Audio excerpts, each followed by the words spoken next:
I think climate, I think jobs, good paying jobs, union jobs. By the way, I'm serious. Look, let me get one thing straight about unions. The reason I'm so pro-union, the middle class built America. Wall Street did not build the middle class. Unions built the middle class. That's why. That's not a joke. Big news, you should keep an eye out for this. Hundreds of thousands of families will finally be getting their tax money back, and that's thanks to a new state budget plan that has just been approved. It's an upcoming deadline for those who will be able to get their payments. And according to almost 750,000 Arizona families will soon see more money in their pockets thanks to a tax rebate that Republican lawmakers inked to the current budget. The Arizona families tax rebate was a demand of the conservative group of lawmakers, and now during this year, it's in a negotiation. They got what they wanted, and that means you might soon get a little financial help. According to the Arizona Department of Revenue, an estimated 743,000 taxpayers are expected to benefit from this. The rebate is available to year-round residents who claimed Arizona's existing tax credit for dependents and owed at least $1 in taxes during 2019 and 2021. Qualifying taxpayers will get the rebate for up to 3 dependents, and for dependents under 17, the rebate is $250 per child. Spokesperson has actually confirmed that the Department of Revenue has deadlines for this to get the rebates out before November. And now, also the state is working to identify people who qualify and will distribute rebates automatically based on the most recent tax information. The Department of Revenue says that the rebates will be delivered via direct deposit or paper check in the mail, and that will come with a written explanation that makes clear the money is in the state rebate. Refund that's given to each resident who files an income tax return for the previous fiscal year. And the first round of distributions is set to be received on or before September 12th. And with 2 additional distribution dates scheduled for September 9 and 13, according to the governor's office, those who have not filed tax returns, owed money to the government, or filed their taxes after July 31st will receive their checks 10 weeks after the Department of Taxation receives documents.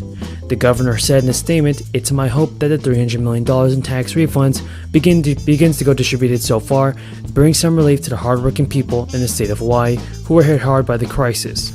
According to the governor, the amount each person will receive as part of a refund is determined by the person's filing status, adjusted gross income, and the number of claimed exemptions.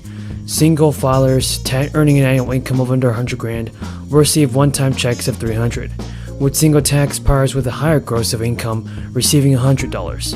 Married couples filing joint returns are also set to receive $300 as part of the one-time payments. In addition to the stimulus checks, Hawaiians can look forward to the state's minimum wage being raised for the first time since 2018. The bill approved by Governor Ssdi raises the minimum wage of $10.10 per hour to $12 an hour starting October 1st. Also, some good news for you guys that live in Indiana. They can expect to see another $200 in your bank account after Indiana lawmakers approved a second set of payments during the special session. This cash comes from the state surplus.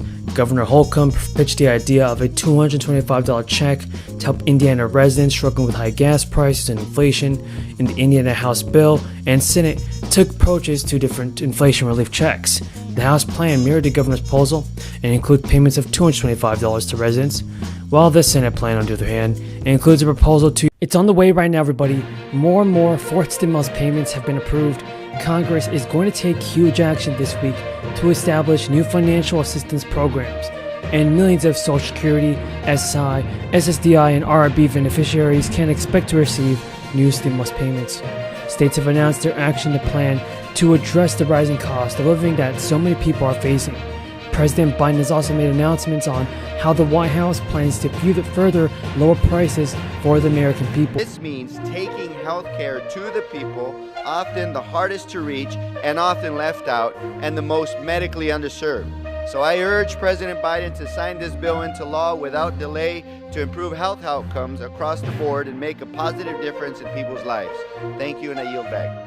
And while U.S. gas prices have come down from the highs seen this summer, they are still clearly weighing on President Biden, who today repeated demands for oil companies to charge less. During a meeting of the White House Competition Council, Joe Biden said last month, "The price of oil worldwide is down, and we haven't seen the lower prices reflected at the pump." Meanwhile, oil and gas companies are still making record profits and billions of dollars more in profits. And according to the AAA, U.S. oil futures fell 9.2% in August. Gas prices during the same month were also down, dipping to 9.2%. As Biden noted in his speech, gas prices across the country remain uneven. They are substantially higher in western states due to a lack of refining capacity. Biden told reporters, "My message is simple. To the companies running gas stations and setting these prices, bring down the prices you're charging at the pump to reflect the cost you pay for the product." Biden's words echo comments he made earlier this year as average U.S. gas prices surged, hitting more than $5 a gallon in June. The White House expended considerable effort to try and reverse this trend, including massive releases of stockpiled petroleum. Gas prices have fallen since that peak by more than $1 on average, helped by the decline for international oil prices amid the impact of the crisis and speculation around the effects of a global economic slowdown. However, there are new signs that gas prices are bottoming out after they rose slightly last week. For Biden, that risk and the policies that we have passed here in the Senate, that Democrats have passed here in the Senate, frankly, are making a huge difference. And of course, we're only getting started. As we continue implementing the IRA, the American people will see more evidence of the Democratic agenda working for them. And on AI, finally, with so much going on in the Senate, I want to remind my colleagues, today we will hold our third all-out Senate briefing on artificial intelligence. Our presenters today are Rick Stevens from the Department of Energy's Argonne National Lab, Dr. Setharam Nathan from the National Science Foundation. in travel and summer vacations. But many Americans are still struggling to fill their tanks while juggling other expenses. California Democrats Representative Khanna and Sheldon Whitehouse have proposed a big oil windfall profits tax in a stated effort to reduce gas prices even further. Under the legislation, large oil companies like ExxonMobil would pay a per barrel tax equal to 50% of the difference between the current price per barrel and the pre-crisis average price and the pre-crisis level before. Tax revenue would go back to taxpayers earning less than $75,000 or $150,000 filing jointly as a quarterly rebate to alleviate some of the ongoing pain at the pump. Lawmakers in Congress estimate that single filers get roughly $240 a year and that joint filers could cash in on about $360 annually. Democratic Representative Jamal Bowman and Bernie Sanders have introduced complementary legislation targeting price gougers in the oil and gas sector.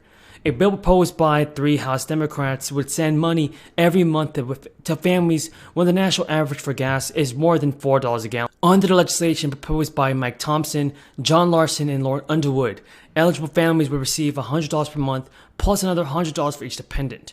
In the meantime, many states have enacted or are working on implementing a gas tax holiday to provide some relief from high gas prices this summer. As recently as mid-June, President Biden was still considering a federal gas tax holiday, a move which could save Americans 18 cents a gallon. This week, gas costs less in South Carolina, Georgia, Texas, and Tennessee than it did before. And since the enhanced child tax credit reverted to its original